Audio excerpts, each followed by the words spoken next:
October 31st. For most, the date evokes images of flickering jack-o'-lanterns, children in costumes laughing as they run down suburban streets, and the simple, sweet joy of collecting candy. It's a night of harmless mischief, where the veil between our world and the supernatural is fun, a fantasy. But what if it's not? What happens when the costumes become disguises for real monsters? When the playful screams are drowned out by genuine terror? Tonight, we are not telling ghost stories. We are pulling back the curtain on the darkest side of Halloween. We are exploring 10 true documented cases of crime, mystery, and horror that all share one chilling connection. They happened on Halloween. These are not urban legends. These are real stories about real people for whom the holiday became their final nightmare. The accounts we are about to share are disturbing. They are tragic, and they are all true. By the end of this, you may find yourself locking the doors, turning on all the lights, and understanding why, for some, Halloween is a day to stay home. Our first story begins in Texas, on a Halloween night that would forever poison the very idea of trick-or-treat. This is the story of the man the media would call the Candyman killer. Pasadena, Texas, 1974. The O'Brien family lived in a modest home, seemingly like any other. Ronald Clark O'Brien, the father, was an optician. He was also, by all accounts, a man drowning in debt. He owed over $100,000, a staggering sum at the time. He was known to be struggling, with his car on the verge of repossession and his job insecure. On Halloween night, Ronald decided to take his two children, 8-year-old Timothy and 5-year-old Elizabeth, trick-or-treating in their neighborhood. He was accompanied by his neighbor, Jim Bates, and his two children. The group moved from house to house. The air was cool, filled with the sounds of a typical Halloween. At one particular house, no one answered the door. The children grew impatient. After a few moments, Ronald O'Brien stayed behind as the others began to walk away. He eventually caught up with them, his hands full. Not with candy, but with something else. He held out 5 21-inch pixie sticks, the giant straw-like tubes of powdered sugar. He gave one to Timothy, one to Elizabeth, one to each of his neighbor's children, and one to another boy he recognized from his church. Later that evening, back at their home, 8-year-old Timothy O'Brien stood in his bedroom. He was excited. He wanted to try the candy he'd collected. Before bed, he asked his father if he could have one piece. Ronald helped him choose. He chose the giant pixie sticks. Timothy struggled to get the powdered candy out of the long tube. It was clumped together, possibly from moisture. Ronald helped him, pouring some of the sweet powder into a glass and mixing it with water to dissolve it. Timothy drank the mixture. His father told him it tasted sweet. Within seconds, Timothy complained that his stomach hurt. He ran to the bathroom, clutching his abdomen. He began to vomit violently and went into convulsions. He was thrashing in agony. Ronald O'Brien claimed he held his son as the boy writhed in pain. An ambulance was called, but it was too late. Less than an hour after ingesting the candy, 8-year-old Timothy O'Brien was pronounced dead on arrival at the hospital. The next morning, the city of Houston awoke to a nightmare. An 8-year-old boy had died, poisoned by his Halloween candy. An autopsy was performed. The medical examiner made a sickening discovery. The top 2 inches of the pixie sticks tube that Timothy had eaten were packed not with sugar, but with potassium cyanide. enough to kill 2 adults. The clumps Timothy had struggled with weren't from moisture. They were from the lethal chemical that had been crudely stuffed into the tube, which was then stapled shut at the top. Panic gripped the entire state of Texas, and soon the nation. Parents were ordered to turn in all candy their children had collected. Police went door to door, confiscating bags. Thousands of dollars worth of candy was turned over to authorities, who x-rayed and inspected every piece, terrified of finding another poisoned treat. The story confirmed every parent's worst nightmare. The stranger poisoning candy urban legend had just become horribly, undeniably real. But detectives investigating Timothy's death began to notice inconsistencies in Ronald O'Brien's story. First, there was the matter of the other 4 pixie sticks. Police, in a frantic race against time, managed to locate them before any other children were harmed. The other children hadn't been able to open the stapled tubes. Tests confirmed all of them were laced with cyanide. Then there was the house where Ronald claimed he got the candy. He told police he couldn't remember which house it was, only that the lights were out and a man's arm covered in hair had reached out and given him the candy. But his neighbor, Jim Bates, told police that was impossible. He had been with Ronald. They had only visited houses that were well lit. No one ever went to a dark house, and no one handed out giant pixie sticks. The web of lies was beginning to unravel. Investigators discovered Ronald O'Brien's financial situation, the crushing debt, and then they found the motive. Just weeks before Halloween, Ronald had taken out life insurance policies on both of his children, Timothy and Elizabeth. The policies were for $20,000 each. The day after his son's funeral, Ronald called the insurance company, asking how he could collect the money. The investigation then focused on where a civilian, an optician, could get potassium cyanide. They found that Ronald had visited a chemical supply store in Houston earlier that fall. He had asked the clerk how much cyanide he could buy. The clerk told him the smallest amount was 5 pounds. Ronald left without buying anything, claiming he was a biologist and just curious. But the police had enough. The man at the dark house didn't exist. The man who handed out the poisoned candy wasn't a stranger. He was a father. On November 5th, just days after his son's agonizing death, Ronald Clark O'Brien was arrested. The trial was a media sensation. He was dubbed the Candyman killer. The prosecution laid out its case: a cold, calculating man who had murdered his own son for a paltry sum of insurance money. He had even attempted to poison 4 other children, including his own daughter, to cover his tracks and make the deaths look like the act of a random madman. His defense? He was innocent. The mysterious, hairy-armed man was the real killer. The jury didn't buy it.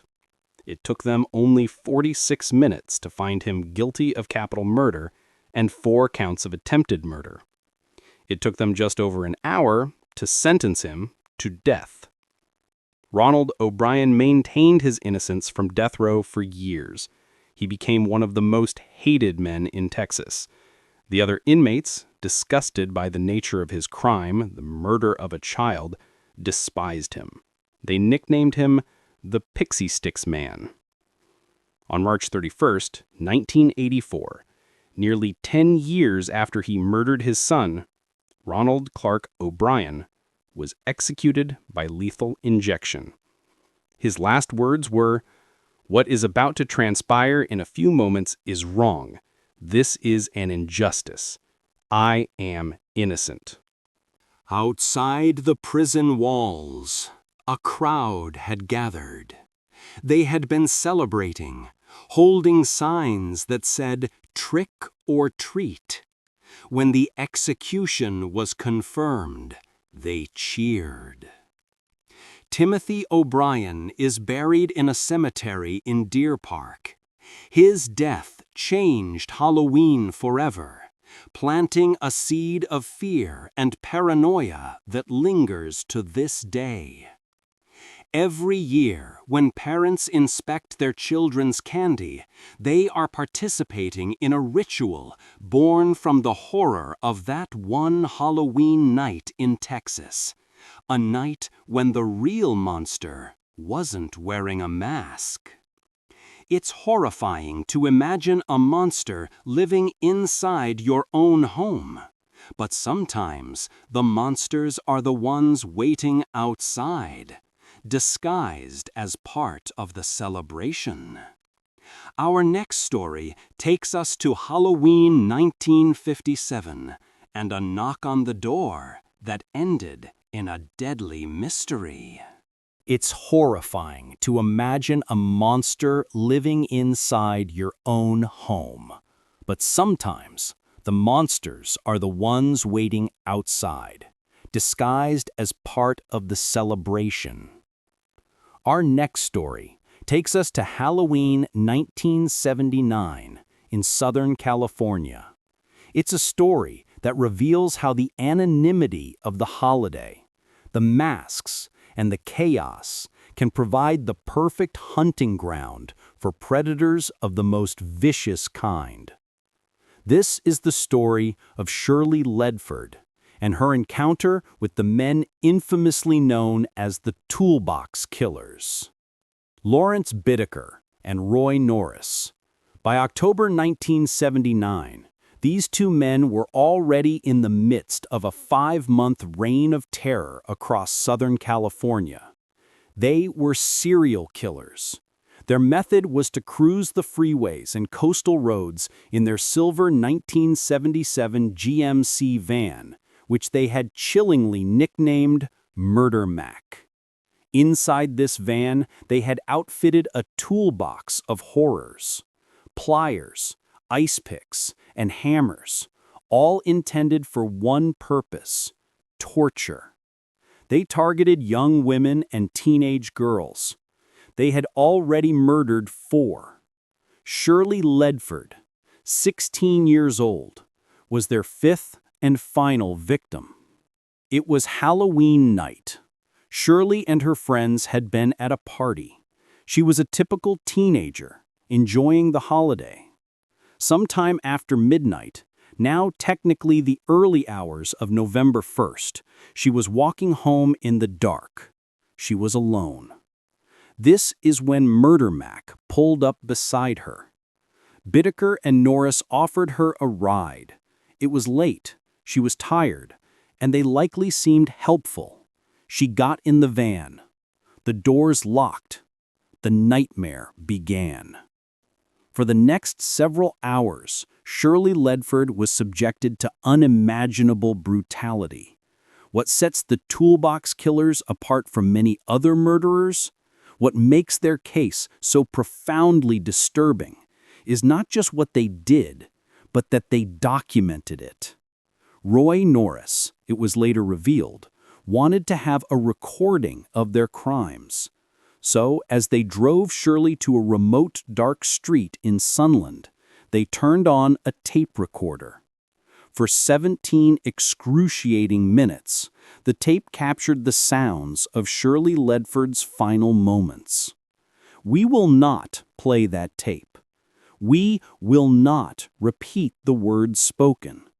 But we must acknowledge its existence to understand the full depravity of what happened that night. The recording captured Shirley's pleas. It captured her screams.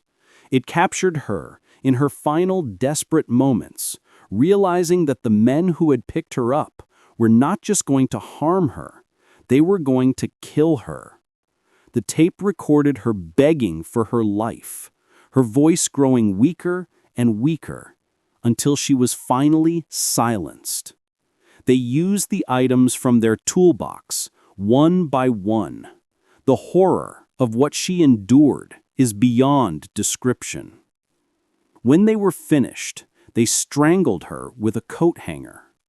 They then drove to a quiet residential street in Sunland, California. They opened the doors of the van and dumped her lifeless body on the lawn of a stranger. They left her there, exposed, like a piece of trash. And then they drove away. The next morning, a homeowner woke up, preparing to take his children to school. He walked outside and discovered Shirley's body on his front lawn. The discovery sent a new wave of panic through a community already terrified by the freeway killer rampages. The Halloween holiday, a night meant for fun and games, had masked the movements of two of the most sadistic killers in American history. The costumes and commotion of the night provided them with the perfect cover. Shirley Ledford's screams, had anyone even heard them from the moving van, could have easily been mistaken for just another group of holiday pranksters. The tape they made would be their undoing. When Bittaker and Norris were finally arrested weeks later, after Norris bragged about the killings to a friend who then went to the police, investigators found the audio cassette. During the trial, the prosecution had to make a decision. How could they convey the horror of that tape without traumatizing the jury? They decided to play it. The courtroom was sealed. The audio was played. Seasoned detectives, court reporters, and the jury sat in stunned, horrified silence. Some wept openly. Others became physically ill. The judge, upon hearing it, reportedly put his head in his hands. It was the sound of pure, unadulterated evil. Bittaker, ever the narcissist, simply listened, unfazed. Norris, however, broke down, sobbing. Both men were found guilty. Roy Norris, in exchange for his testimony against Bittaker, was spared the death penalty and sentenced to 45 years to life. Lawrence Bittaker was sentenced to death. He sat on death row for decades, one of California's longest-serving inmates. He died in prison in 2019, taking his own dark secrets with him. The case of Shirley Ledford is a chilling reminder. On Halloween, we tell ourselves that the monsters aren't real. But on that night in 1979, for a 16-year-old girl who just wanted to get home, the monsters were all too real. Sometimes the horror of Halloween is a brutal, random act of violence, but other times it's a meticulously planned event, using the holiday as the perfect, smiling mask for a cold-blooded murder. We go back to 1957, Los Angeles, a time often remembered as simpler, more innocent. Halloween was a neighborhood affair. Families carved pumpkins, children dressed as cowboys and ghosts. For the Fabiano family, it was a night just like any other. Until the doorbell rang. Peter Fabiano was a 35-year-old advertising executive. He lived with his wife, Betty, and their children. On Halloween night 1957, Peter was at home, handing out candy to the neighborhood kids.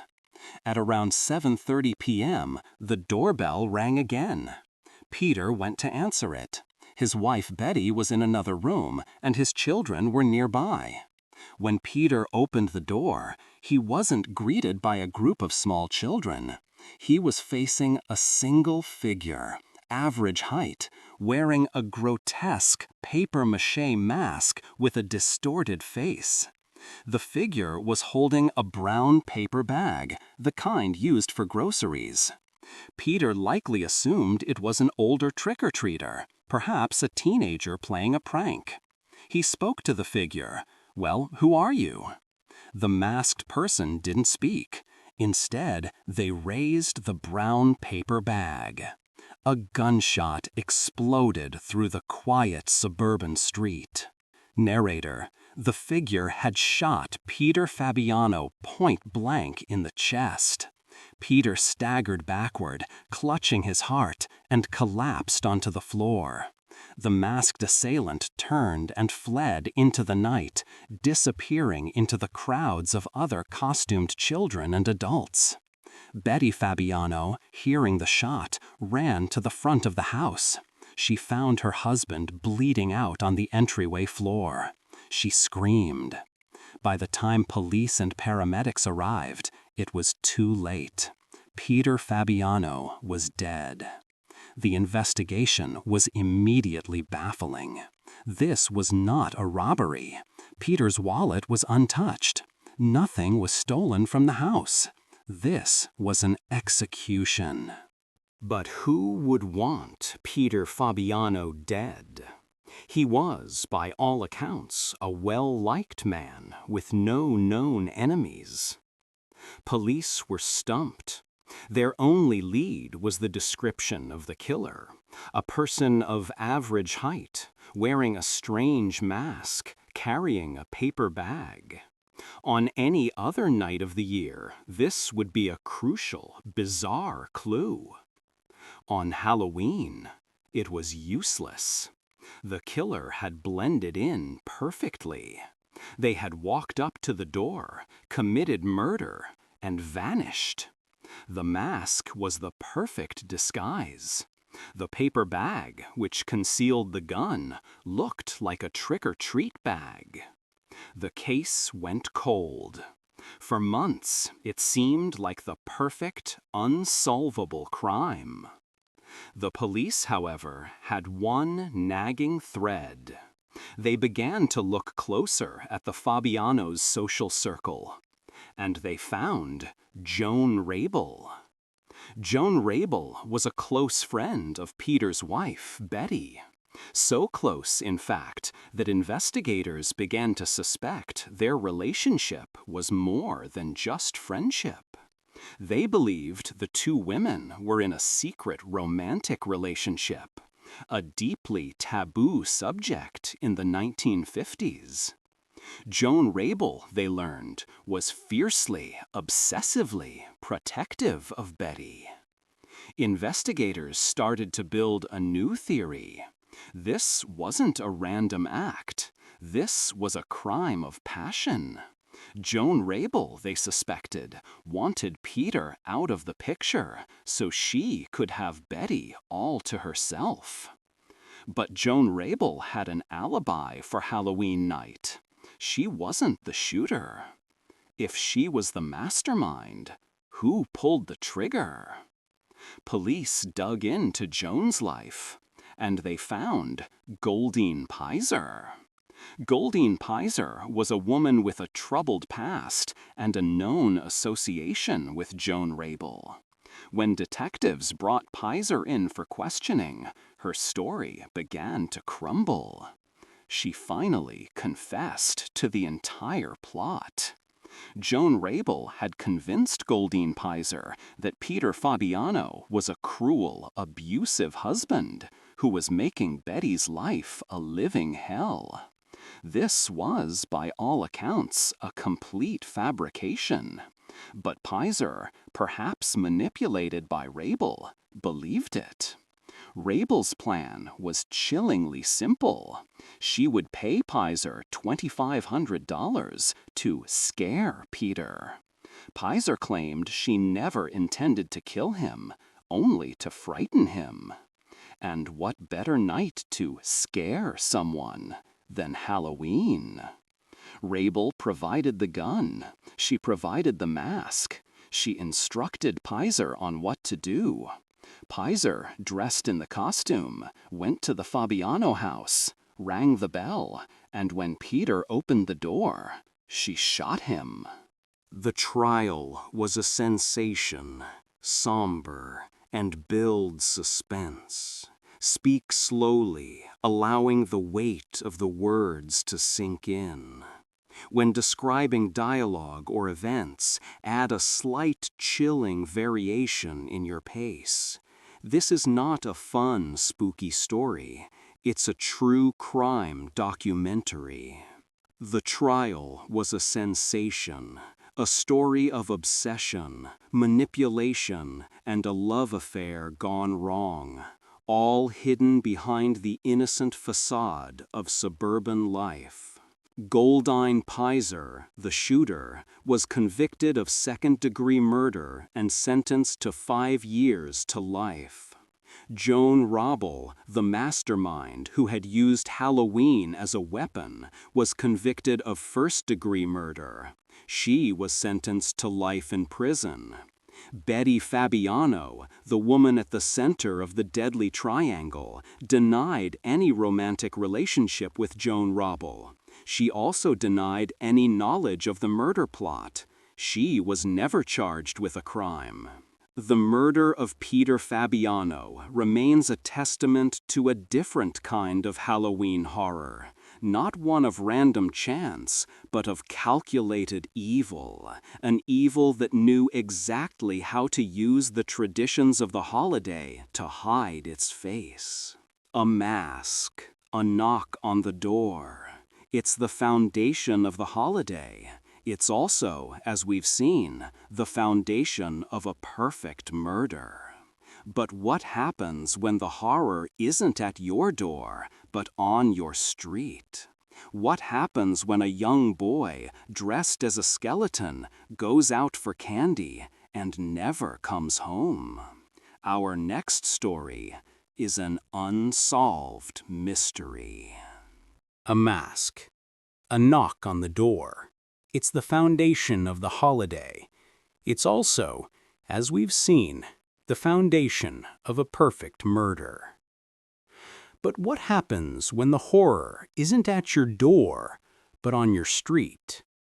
What happens when the danger isn't a single calculated act, but a random, senseless burst of violence that rips through the night? Our next story takes us to Halloween 1994 in Chicago, and it is a story about the devastating loss of innocence in every sense of the word. His name was Tony Bagley. He was 7 years old. On October 31st, 1994, Tony was vibrating with the kind of pure excitement only a child on Halloween can feel. He was going trick-or-treating in his neighborhood on the south side of Chicago. His costume was a classic, a skeleton. He was not alone. It was around 6:30 p.m., still early evening. He was with his mother, his aunt, his 8-year-old sister, and his 9-year-old brother, along with several other children. They were a large group, a family, walking together, holding hands. Tony was holding his aunt's hand. They were doing what thousands of other families were doing across the city at that exact moment. Laughing, collecting candy, navigating the sidewalks in a joyful, costumed crowd. They were walking past a housing project, the Robert Taylor Homes, a place known for its struggles with gang violence. But it was Halloween. For a few hours, a truce of innocence is supposed to exist. It didn't. As the family walked, a figure emerged. Witnesses described him as a teenager wearing dark clothing. He wasn't wearing a costume. He was wearing a mask of indifference. He lifted a gun. He wasn't aiming at Tony's family. He was firing at a rival, or at a building, or perhaps just at the world. It didn't matter. He fired into the crowd. Narrator. One of the bullets, a random piece of metal flying through the evening air, found Tony Bagley. The 7-year-old boy, dressed as a skeleton, was struck in the chest. His aunt, still holding his hand, felt the tug. She looked down. There was chaos, screaming. People were running, grabbing their children, diving for cover. Tony collapsed onto the pavement. His mother, Toinia, saw her son fall. She ran to him, screaming his name. She later recounted the moment, the absolute horror of seeing her child, who was just laughing, suddenly go limp. An ambulance was called. Paramedics rushed the small, costumed boy to the hospital, but the damage was done. The single bullet had been devastating. Tony Bagley was pronounced dead. The city was outraged. This was not a hidden crime. This was not a domestic dispute. This was a child in a skeleton costume murdered on the sidewalk while holding his aunt's hand. It was the ultimate symbol of a city's plague, senseless violence that had consumed its most innocent. Police swarmed the area. They had descriptions of the shooter. They knew he was a local teenager, likely involved in a gang dispute. They were certain they would find him. They never did. Witnesses were either too afraid to come forward or they genuinely didn't see enough in the chaos. The shooter, described as being between 15 and 18 years old, melted back into the night, just as the masked killer of Peter Fabiano had done, but for entirely different, more chaotic reasons. The case went cold. For over 2 decades, Tony's mother, Tanya Bagley, waited for justice. She spoke to the press. She pleaded with the community. She marked every Halloween with a memorial, a painful anniversary of the last time she saw her son alive and happy. She would say, "He was a skeleton, and now he's a skeleton for real."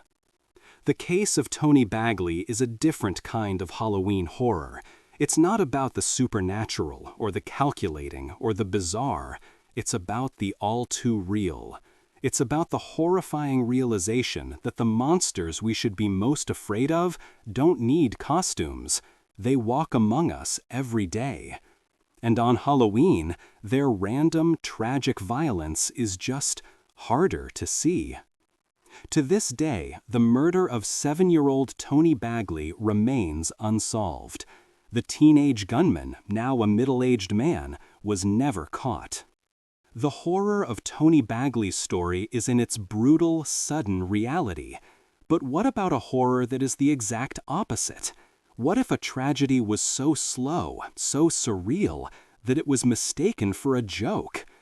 This is what happened in the small town of Frederica, Delaware, on Halloween 2005. It's a story that forces us to ask, have we become so desensitized to horror that we can no longer recognize it when it's hanging right in front of our eyes? It was the Tuesday before Halloween. The holiday spirit was in full effect. People were putting up their most elaborate decorations, competing for the title of spookiest house on the block. In Frederica, a small rural town, a 42-year-old woman had ended her own life. She had done so in a public, visible place. She had hanged herself from a tree branch about 15 feet off the ground. The tray was not in a secluded forest. It was on a semi-rural road directly facing a busy street that many locals used. And there her body hung. The first person to see her, a local resident, was driving by. They saw the figure hanging from the tree. They did not call 911. They assumed it was a Halloween decoration. A very elaborate, very realistic, very tasteless Halloween decoration. A little later, another car drove by. They saw the body. They honked their horn, giving a thumbs up to what they assumed was an incredible Halloween prank. And so she remained there. As the morning turned into the afternoon, more and more people saw the woman's body. It became a local curiosity. People drove by slowly. They pointed. Some, it was reported, even stopped to take pictures with their new camera phones. They all saw the same thing, a body hanging from a tree just before Halloween. And every single person who saw it came to the same logical conclusion. This must be a prop. No one considered that it could be real. The line between the macabre fantasy of Halloween and the grim reality of death had blurred completely. The context of the holiday provided a perfect, horrifying camouflage.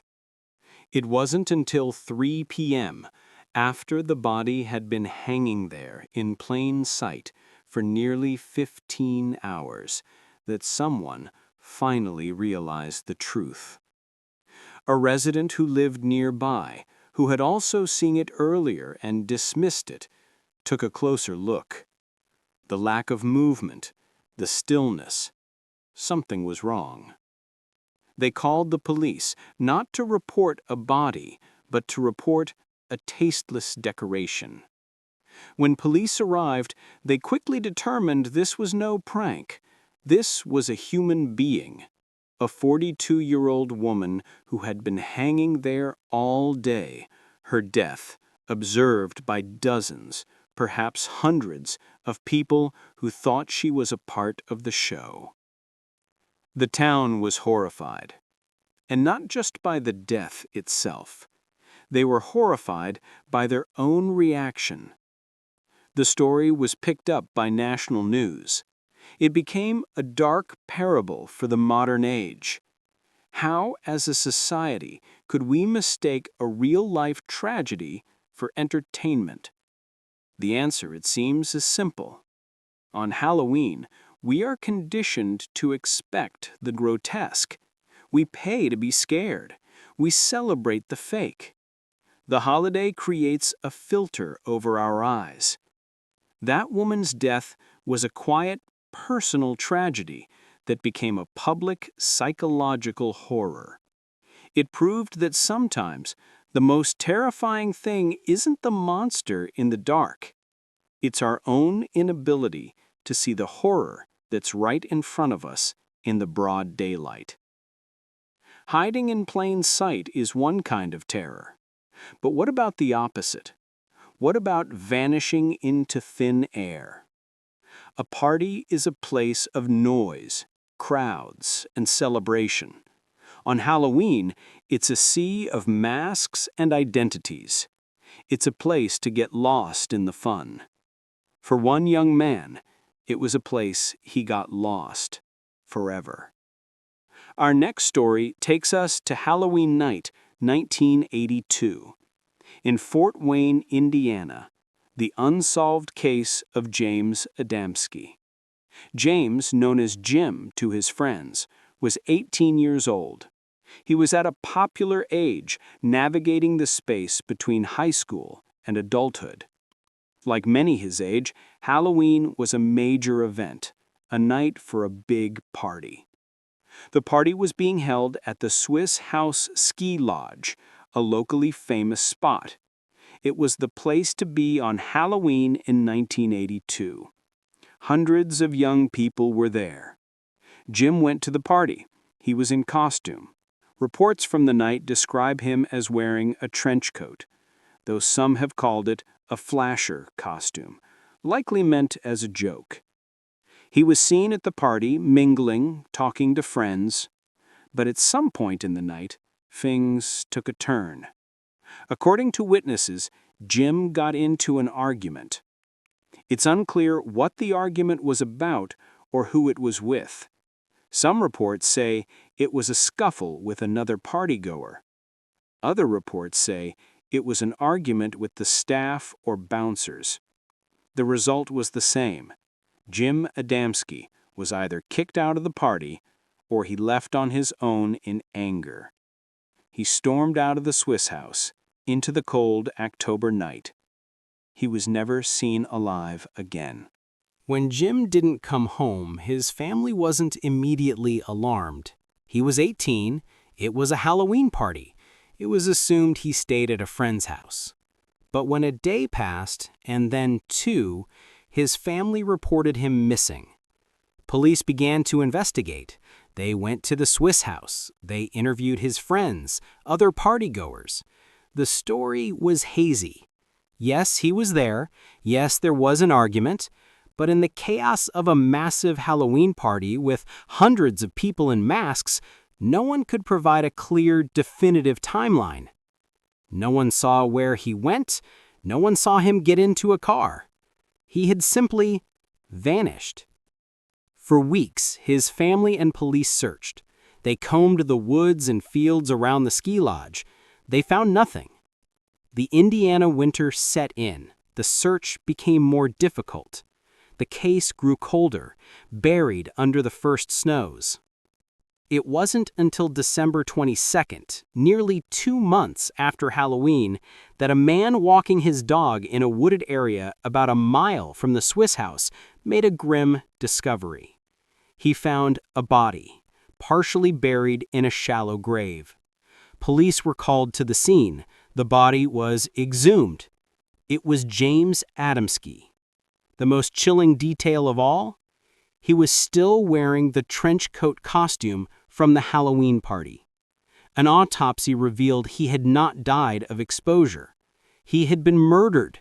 The cause of death was blunt force trauma to the head. The case was now a homicide, but the trail was 2 months old. Any evidence at the scene was long gone. The memories of the partygoers were even foggier. Who had Jim argued with? Was it the bouncer? Was it another kid at the party? Did he try to walk home and get picked up by the wrong person? Did the person he argued with follow him out of the lodge? The questions piled up, but the answers never came. The Halloween party, with its masks and its noise, had provided the perfect cover for a murder. The killer, or killers, had time to dispose of the body and disappear, their crime shielded by the holiday's distractions. To this day, the murder of James Adamski remains unsolved. The 18-year-old boy went to a party in a costume and was buried in it. Someone at that party knows what happened, and they have been hiding behind a metaphorical mask ever since. A party, a disappearance, a body found weeks later. It's a terrifying pattern, and sadly, James Adamski's case is not unique. Our next story takes us to 2001 and another Halloween party where a 21-year-old student vanished from her own apartment, leaving behind a chilling, impossible mystery. A party, a disappearance, a body found weeks later. It's a terrifying pattern. And sadly, James Adamski's case is not unique. Our next story takes us to 2001, to another Halloween party, where a 21-year-old student vanished from her own apartment, leaving behind a chilling, impossible mystery that detectives are still trying to solve today. This is the disappearance of Cindy Song. Cindy Song, whose Korean name was Hyun Jong Song, was a 21-year-old student at Pennsylvania State University. She was bright, energetic, and loved by her friends. She lived in an off-campus apartment building in State College, Pennsylvania. On Halloween night 2001, Cindy did what thousands of other college students were doing. She went to a party. She and her friends went to a Halloween party at a downtown nightclub called Players. Cindy was in costume. She was dressed as a bunny, inspired by the ones from the Playboy Mansion. It was a simple, recognizable costume. She was seen at the party, having a good time, surrounded by hundreds of other costumed students. Around 2 a.m., her friends helped her get a ride home. She had been drinking, and they wanted to make sure she got back safely. A friend dropped her off at her apartment building, the Nittany Gordons, around 2:30 a.m. He watched her walk into the building. That was the last time anyone ever saw her. 3 days later, Cindy's friends became worried. She wasn't answering her phone. She wasn't in class. This was extremely out of character for her. They went to her apartment to check on her.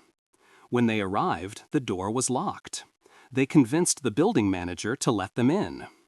When they opened the door, what they found was not a crime scene, but a chilling, frozen moment in time. The apartment was empty, but everything in it suggested that Cindy had just evaporated. Her bunny costume, the one she had been wearing just hours before, was tossed on the floor in her living room. Her purse was there. Her wallet was inside it. Her keys were there. Her cell phone was left behind, charging on the counter. Her backpack, full of books for her classes, was sitting ready by the door. In the kitchen, her contact lenses were in their case, soaking in solution, as if she had taken them out right before bed. There was no sign of a struggle. No broken glass, no overturned furniture, no blood. The front door had been locked. There was no sign of a forced entry. It was as if Cindy Song had come home, started her nightly routine to get ready for bed, and then simply vanished into thin air. Police were baffled. This wasn't a case of a young woman running away. All her money, her ID, her phone, her car, everything was still there. This wasn't a clear-cut abduction from the street. She had made it home. She was inside her locked apartment. So, what happened? Investigators began to form terrifying theories. Had someone, another resident or a stranger, seen her come home, perhaps noticing she was intoxicated? Did they have a spare key?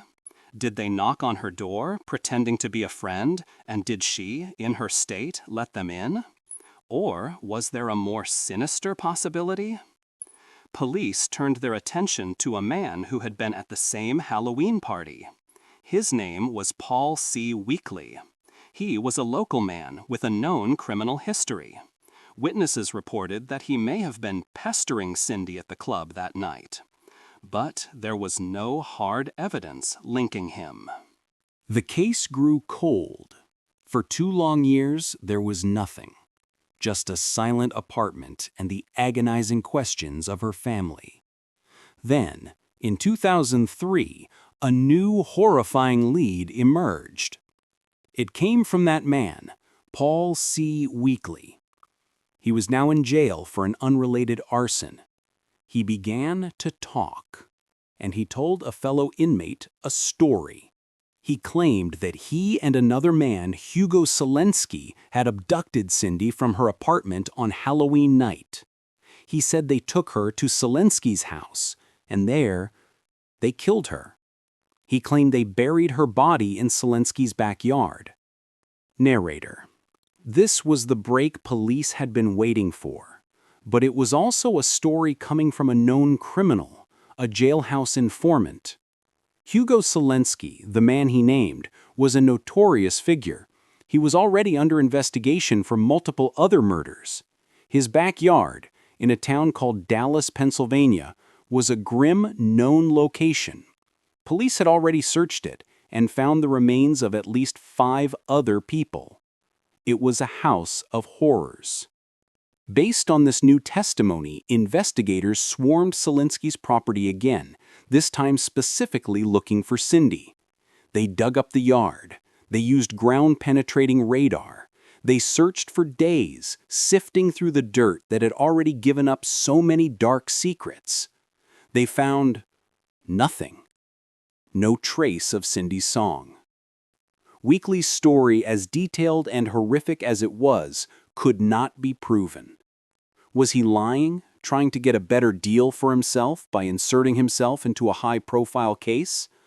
Or was he telling the truth and they simply missed her? To this day, the case remains in a horrifying limbo. Paul Weekly was never charged in connection with Cindy's disappearance. Hugo Selensky is serving multiple life sentences for the other murders he committed, but he has never been charged with anything related to Cindy. Cindy Song is still, officially, a missing person. Her disappearance is a unique kind of Halloween horror, a mystery that seems impossible. A young woman who was safe inside her home 1 second and gone the next. The locked door, the costume on the floor, the contact lenses in their case. These details are not just clues. They are fragments of a life interrupted, a puzzle that for over 2 decades no one has been able to solve. Narrator. The mysteries are perhaps the most haunting. The idea that a life can just be erased without answers. But sometimes the horror is not a mystery at all. Sometimes it is loud and brutal and it leaves no questions, only devastation. Our next story takes us to Halloween 2010 in a small community in Ohio. It's a story that reminds us that the most horrific monsters can be the ones who share our blood. This is the Liska Griffin family massacre. William Lisk, known as Billy, was 24 years old. He lived with his father, William Lisk Sr., his stepmother, Susan Lisk, and his stepbrother, 23-year-old Derek Griffin, in their home in Portage County, Ohio. To outsiders, they were a normal family. But Billy was struggling. He had a history of mental health issues, which had recently become more severe. He had been hospitalized, but had since been released.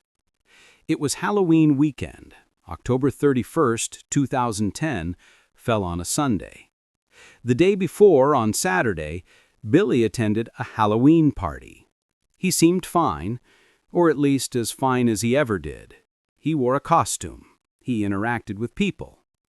The next day, Halloween, he was at home with his family.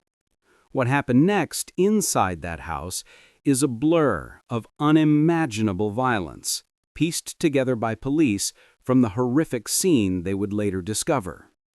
There was no audience. There was no clear motive other than the dark, tangled wiring of a disturbed mind.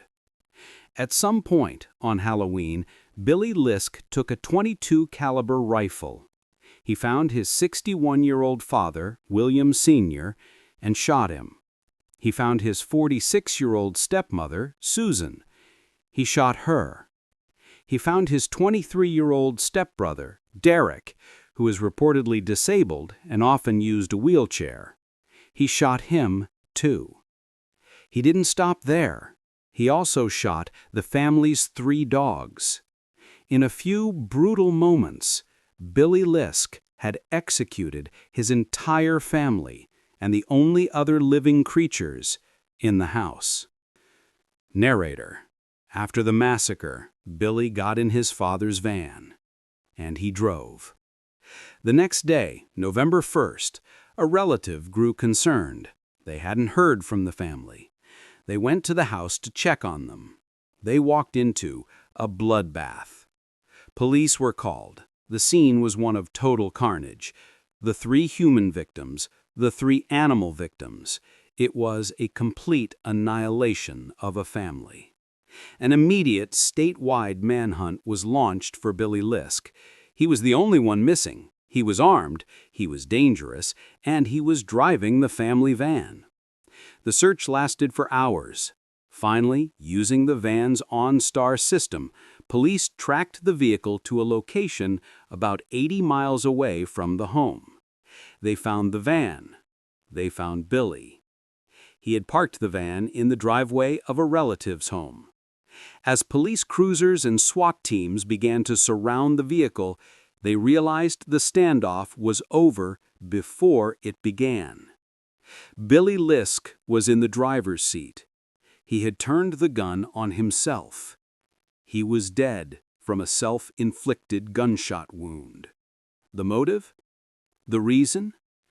It died with him. The community was left reeling.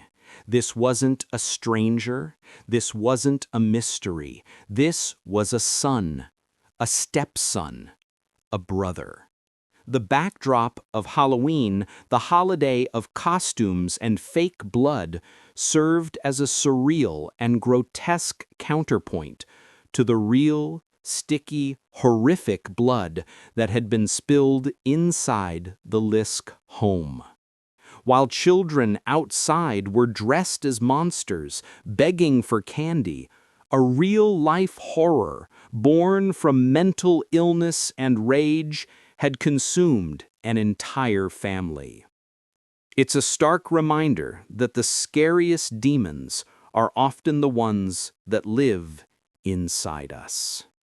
The Lisk Griffin Massacre was a private horror that spilled out into the public.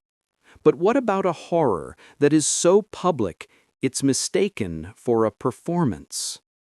We've already discussed the tragic case of the woman in Delaware whose death was mistaken for a Halloween prop. It is a deeply unsettling and surprisingly common phenomenon. The lines between what is real and what is Halloween, what is a body and what is a decoration, blur with terrifying ease. Our next story takes us to the town of Westminster, Maryland, in 2009.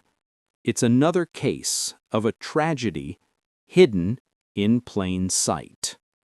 The man's name was Gerald. He lived in a rented farmhouse, and he was known for his Halloween decorations. This wasn't just a pumpkin on the porch. Gerald, according to his neighbors, went all out. He loved the holiday, and he loved to put on a show. His displays were elaborate, creative, and a local highlight. In October 2009, his display was different. It was, by all accounts, his most hyper-realistic one yet. The theme seemed to be Vlad the Impaler, the historical figure who inspired Dracula. The centerpiece of the display was a figure, a body that had been impaled on a wooden stake. The stake was driven into the ground, and the body was positioned on top, in a gruesome, slumped-over pose. It was dressed in dark clothing. Neighbors saw it. They commented on it. "Wow, Gerald has really outdone himself this year. That looks incredibly real." It was so real, in fact, that it became the talk of the neighborhood. People drove by to look at it. They marveled at the craftsmanship, the disturbing attention to detail. The decoration was put up early, and it stayed up for days. Rain fell, the wind blew, the body remained, slumped on its stake. One neighbor, a man named Bill, lived next door. He saw it every day. He too was impressed. He told his wife, "That's the best Halloween decoration I've ever seen." He thought about going over to get a closer look, to see how Gerald had made it look so fleshy. But something stopped him. It was too real. Days turned into a week. The display didn't change. Finally, Bill, the neighbor, couldn't shake a growing sense of unease. He walked over, across the property line, to get a better look. As he got closer, the smell hit him. The unmistakable, sweet, sickening smell of decomposition. He looked up at the prop. He saw the skin, now mottling. He saw the very real, very lifeless eyes. He realized he was not looking at a mannequin. He was looking at Gerald. The man who loved Halloween, the man who loved to decorate, had killed himself.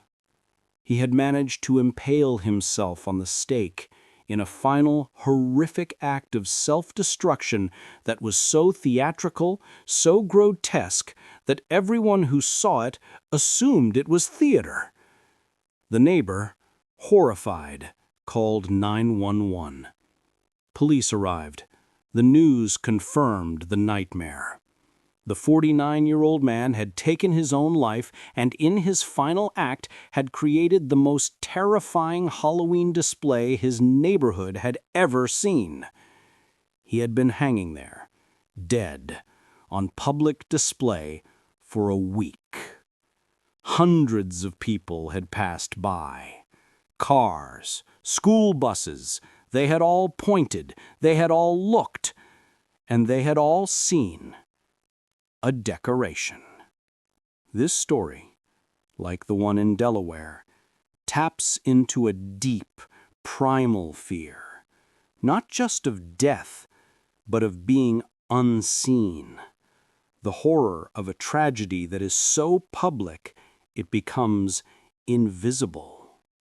It proves, once again, that on Halloween, our perception of reality is terrifyingly fragile. All the stories we've shared tonight are, in their own way, intimate horrors.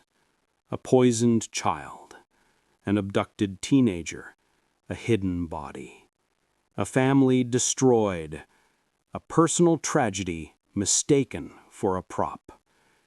But our final story is different. This is a story about a horror that wasn't confined to one house or one street. It was a horror that seized an entire nation, a faceless, random terror that changed our behavior forever. It's the story of why we are all, deep down, a little bit afraid of candy from strangers.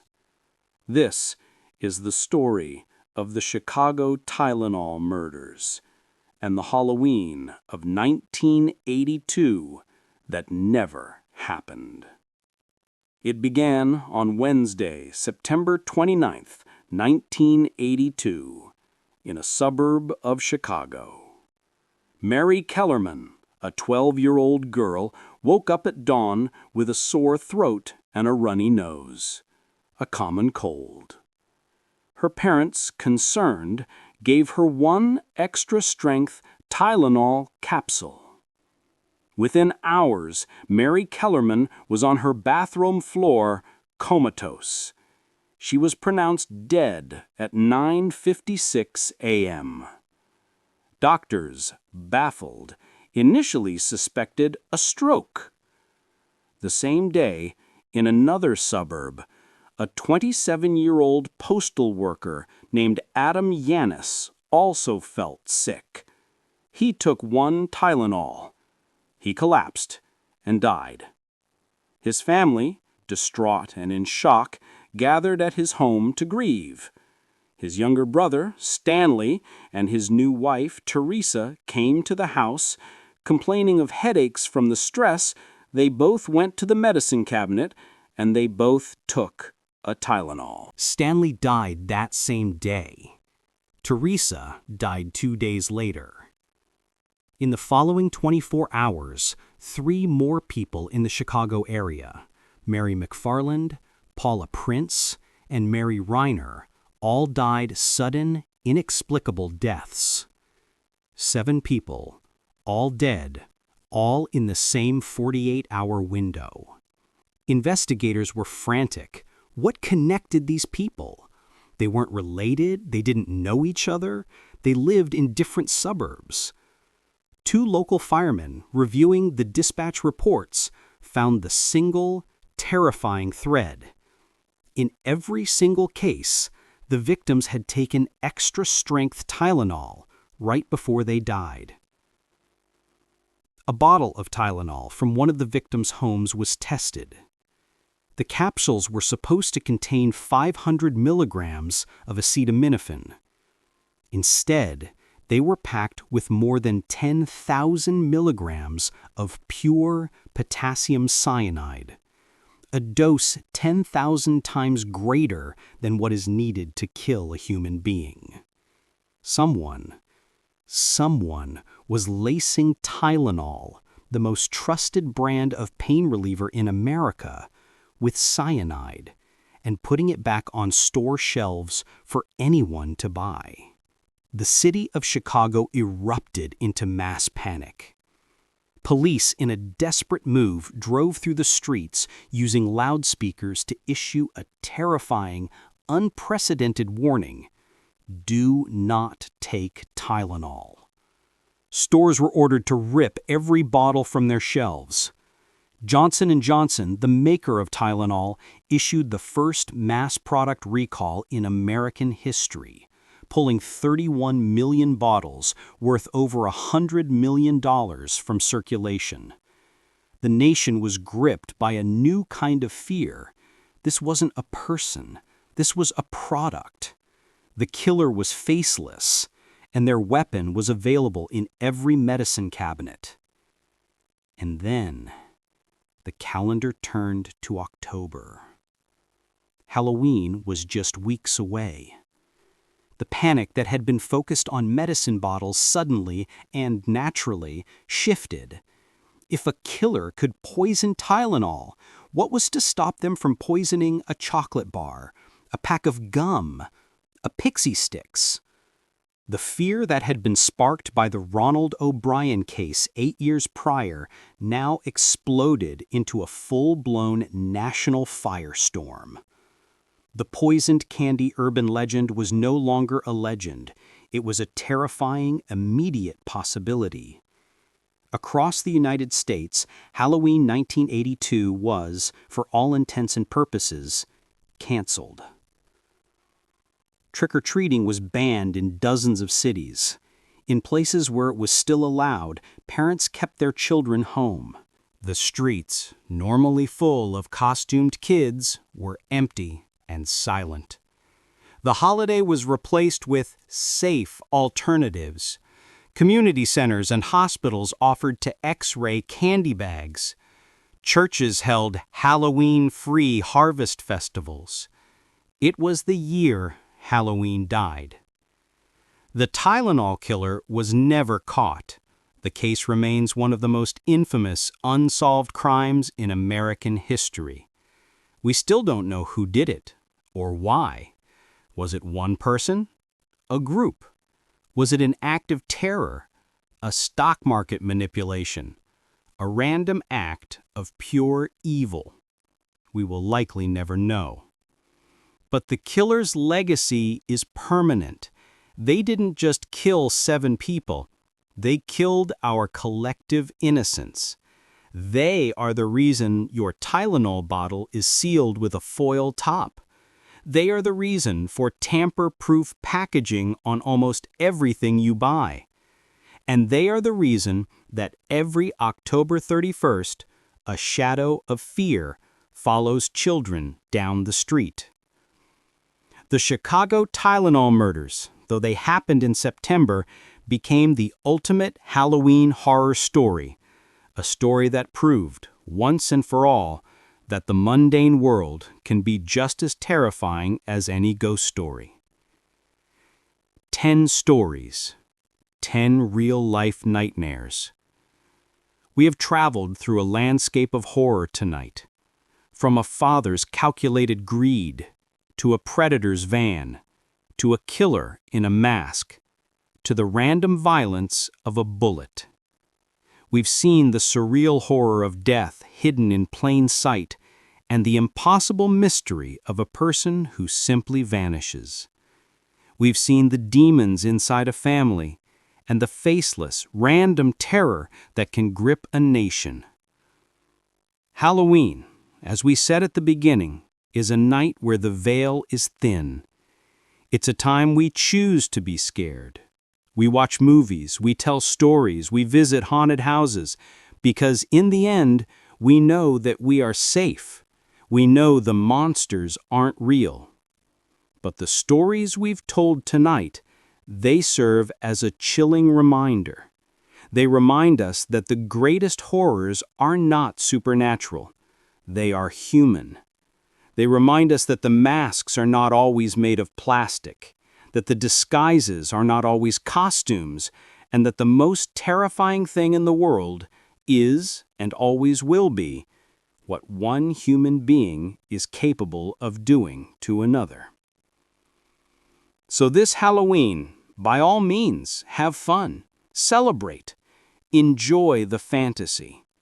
But be safe, lock your doors, check your candy, and remember, the real monsters are out there, and they don't need a holiday to go hunting. Like and subscribe.